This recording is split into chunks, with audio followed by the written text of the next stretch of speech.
പ്രിയ സുഹൃത്തുക്കളെ, vehicle insurance ക്ലെയിമുമായിട്ട് ബന്ധപ്പെട്ട് പല ആളുകൾക്കുള്ള ഡൗട്ടാണ്, നമ്മുടെ വണ്ടി ആക്സിഡന്റിൽ പെടുന്ന സമയത്ത് അല്ലെങ്കിൽ വണ്ടിക്ക് ഡാമേജ് ഉണ്ടാകുന്ന സമയത്ത് ഇത് റിപ്പയർ ചെയ്യാൻ വേണ്ടിയിട്ട് നമ്മുടെ കയ്യിൽ നിന്ന് എന്തെങ്കിലും ചാർജ് എടുക്കുന്നുണ്ടോ അല്ലെങ്കിൽ നമ്മളത് കൊടുക്കേണ്ടതുണ്ടോ ഇതിനെക്കുറിച്ചാണ്. അപ്പോൾ ഇതിനെക്കുറിച്ച് വളരെ സിമ്പിളായിട്ട് പറയുകയാണെങ്കിൽ, നിങ്ങളെ വണ്ടിക്ക് ആക്സിഡന്റ് സംഭവിച്ചു കഴിഞ്ഞാൽ നിങ്ങൾക്കൊരു പോലീസ് റിപ്പോർട്ട് കിട്ടും. ആ പോലീസ് റിപ്പോർട്ട് നിങ്ങൾ കിട്ടിക്കഴിഞ്ഞാൽ നിങ്ങൾ പൊതുവേ ഈ ഇൻഷുറൻസ് കമ്പനികളായിട്ട് കോൺടാക്ട് ചെയ്യുകയാണ് ചെയ്യുക. അപ്പോൾ അവരുമായിട്ട് ടൈപ്പ് ആയിട്ടുള്ള ഗാരേജുകളിലേക്കാണ് നിങ്ങളെ പറഞ്ഞേക്കുക. അപ്പോൾ ഇതിനപ്പുറത്തേക്കുള്ള ഒരു പ്രോസസ്സ് എന്ന് പറയുന്നത്, നിങ്ങൾ ഈ ഗാരേജുകളിൽ പോയതിനു ശേഷം നിങ്ങളുടെ പോലീസ് റിപ്പോർട്ട് അവിടെ സബ്മിറ്റ് ചെയ്യുകയും അതുമായിട്ട് ബന്ധപ്പെട്ട് നിങ്ങളുടെ മുൽക്കിയ, ലൈസൻസ്, എമറേറ്റ്സ് ഐ ഡി, ഈ കാര്യങ്ങളൊക്കെ അവിടെ സബ്മിറ്റ് ചെയ്യുകയും ചെയ്തു കഴിഞ്ഞാൽ ആ ഗാരേജിലുള്ള ആളുകൾ ആ വണ്ടി ഇൻസ്പെക്ട് ചെയ്തിട്ട് ഇൻഷുറൻസിന് അയച്ചു കൊടുക്കും.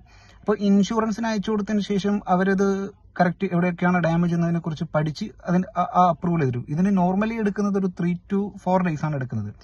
അപ്പോൾ ആ അപ്രൂവൽ എടുത്ത് വളരെ കുറഞ്ഞ ദിവസം കൊണ്ട് തന്നെ അപ്രൂവൽ എടുത്തിട്ട് വണ്ടി റിപ്പയർ ചെയ്ത് ഈ പറയുന്ന ഗാരേജുകൾ നിങ്ങൾക്ക് തരും.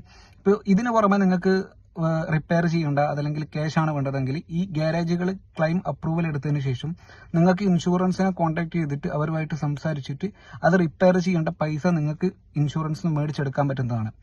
ഇത് വളരെ ഈസി ആയിട്ടുള്ള ഒരു പ്രോസസ്സാണ്. കാരണം ഇതിൻ്റെ ഒരു കുറേ കാലതാമസം നടക്കുന്നു വിചാരിച്ചിട്ട് കയ്യിൽ നിന്ന് പൈസ എടുത്തിട്ട് റിപ്പയർ ചെയ്യേണ്ട ആവശ്യം വരുന്നില്ല.